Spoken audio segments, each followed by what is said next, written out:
Good evening, everyone. I'm so sorry this is coming to you so late. I totally understand that it is like 10:30 at night, but today really got away from me between work and kids and school and life.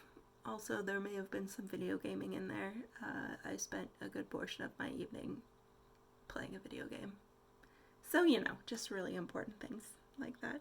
Uh, the video game is called Subnautica, and let me tell you, it's a fantastic game. If you haven't played it, you should definitely play it. It's spectacular and wonderful, and you'll love it. But let me warn you, you will lose hours of your life, so you be careful. Also, you shouldn't play video games for hours on end because it's very bad for you, especially when you spend all day sitting in front of a computer for work and school. So, that's my PSA. So tonight's video is going to be very, very, very brief, but I promise I will be back to normal tomorrow. I thought I would just tell you about one of my favorite historical artifacts. Hang on. Let me see. I guess I could just like turn off this screen. There. Now you can see my face. Sorry. I'm just cyborg again. No, I can't. You guys, I'm so sorry. You're just gonna have to deal with it. I'm sorry.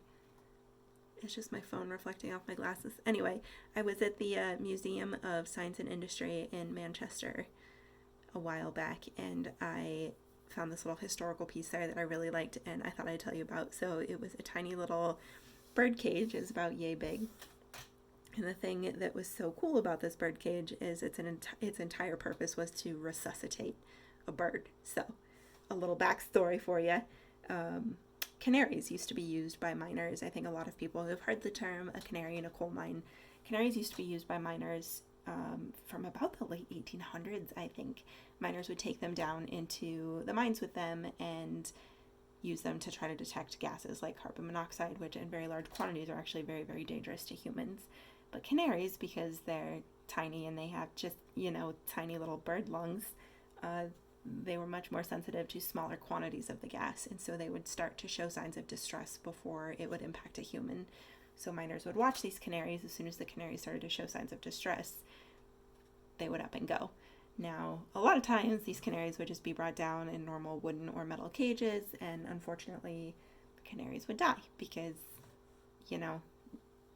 they would be breathing in toxic gases, and that's just how life works sometimes. But the whole canary in a coal mine thing was discovered by somebody named John Haldane. I think his name is John Haldane. You should Google that. I'm too tired to do it for you, but I think his name is John Haldane, who was called in to investigate the cause of an explosion at a colliery in the late 1800s. He determined that the cause of this explosion was carbon monoxide, and he made it kind of his life's goal to find a way to detect this odorless, colorless gas, and canaries is what came out of it.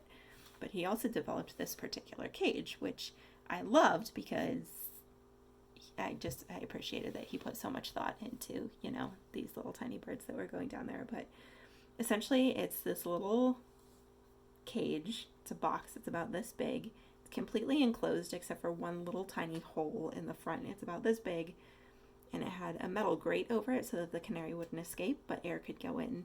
And so the miner would bring the canary down into the coal mine in this particular cage. Air would get in.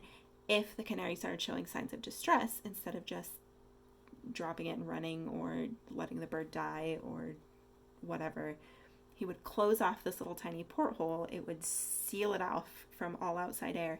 And then there's this teeny, teeny, tiny little oxygen tank like mounted to the top of the cage. And he would open a valve and oxygen would start flowing in and it would revive the canary. And that just made my heart smile because, I don't know, I've heard about the canary in a coal mine since I was a kid learning about history, and my assumption was just that, canaries were expected to sacrifice their lives to warn miners. And while that was probably the case a lot of the time, clearly it wasn't all of the time. And I have read further research that suggested that a lot of miners were actually very attached to the canaries that they took down. They thought of them more as friends and pets than they did as workplace tools. So much so that a number of miners were actually quite upset when electronic machinery came onto the scene that replaced the canaries when it came to detecting carbon monoxide gas. So some miners in some places cared so much about their little tiny little gas sniffing birds that they carried specialized cages specifically to resuscitate them. And I thought that that was just delightful. So good job, John Haldane. I hope that's your name. If it's not, good job, whatever your name is. Scurvy Jack and I both, I think, are in agreement that it is time for bed. So we're just going to go to bed, and we will see you in the morning. Be good, kids.